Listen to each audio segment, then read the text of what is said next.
Salut tout le monde, aujourd'hui nouvelle vidéo d'algèbre linéaire, un exercice de colle, donc on prend n dans n étoile, alpha 1 complexe, f l'ensemble des polynômes à degré inférieur ou égal à n, dont alpha est racine, et dans l'ordre voulu on a trois questions à montrer, donc dans l'ordre que l'on veut, montrer que b ainsi défini c'est une base de f, calculer la dimension de f et donner les coefficients associés de x moins alpha puissance n dans cette fameuse base b. Donc voilà pour l'énoncé, n'hésite pas à mettre sur pause, à lâcher un petit like si tu penses que la vidéo va t'être utile. Je vais donner des indications et passer directement à la correction. Allez, donc on est parti pour les indications. Première indication, pensez aux bases échelonnées en degrés. Deuxième indication, pour montrer la dimension de f, donc au choix, on peut montrer que b est génératrice, ou introduire donc phi alpha, la fonction donc qui a p va associer p de alpha, donc où p c'est un polynôme à coefficient donc à degré de degré inférieur ou égal à n, et p de alpha c'est un réel. Il faut exprimer f à partir de phi de alpha. Il faut caractériser le type d'application qui est phi de alpha.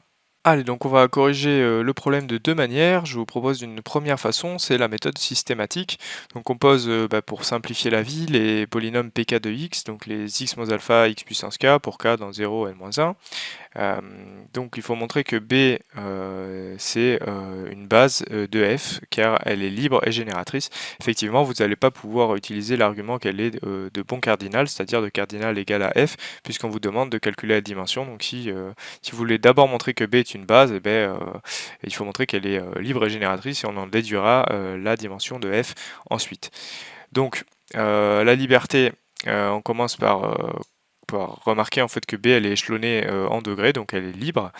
Si on l'a pas vu, c'est pas grave, on peut toujours s'en sortir. On prend BK, bêta K des réels tels que donc la somme des BK PKX vaut 0. Donc on remplace PK de X par son expression et on sort X moins alpha qui est indépendant donc de K et on récupère donc la somme du coup des bêta K X puissance K qui vaut 0. Donc c'est que nécessairement ce polynôme là il doit être nul. Donc qu'est-ce que ça veut dire que le polynôme soit nul? C'est que tous les bêta K ils sont nuls. Donc ça c'est exactement la définition d'une famille libre de B. Donc la famille est libre, donc soit parce qu'elle est échelonnée par le degré, soit parce qu'elle est tout simplement libre parce qu'on l'a montré. Mais voilà, donc en ce qui concerne le caractère générateur, on va prendre P dans F. P de alpha égale 0, donc ça veut dire que alpha est racine de P.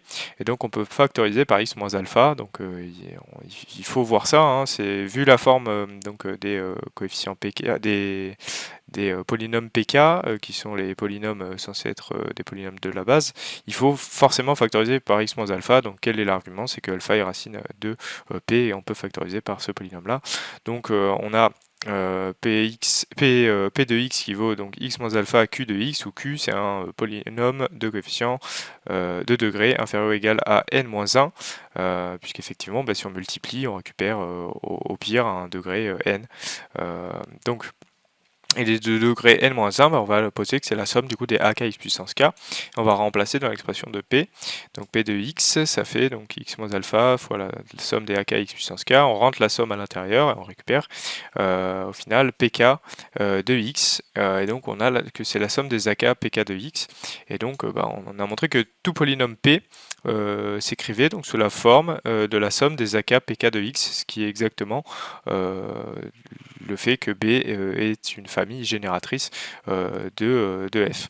Donc voilà, B c'est une base de f, et donc puisqu'elle est libre et génératrice, et donc on peut identifier le cardinal de B à la dimension de f, et donc vu qu'il y a n vecteurs dans B, eh bien la dimension de f vaut n. Donc voilà.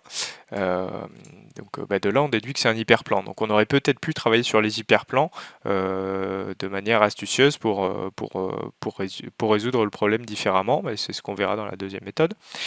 Et maintenant on va calculer x moins alpha puissance n, quels sont ces coefficients dans B. On factorise par x moins alpha, il nous reste x moins alpha puissance n moins 1, ça en fait un binôme de Newton, de toute façon on ne peut pas faire autre chose. Donc on a ça, et après on réorganise les termes, et on récupère, il faut reconnaître le polynôme pk de x, et donc on reconnaît les termes ici associés au pk, donc on a résolu le problème d'une première manière. Allons-y pour la deuxième manière de faire, eh bien c'est la méthode efficace. On pose phi de alpha, la fonction, donc il y a p de Rn de x va associer p de alpha de R. Ben, par construction, f c'est le noyau de phi de alpha. Or phi de alpha, ben, c'est une forme linéaire sur n Rn de x, elle est non nulle. Pourquoi? Ben, parce qu'il existe des polynômes dont alpha n'est pas racine.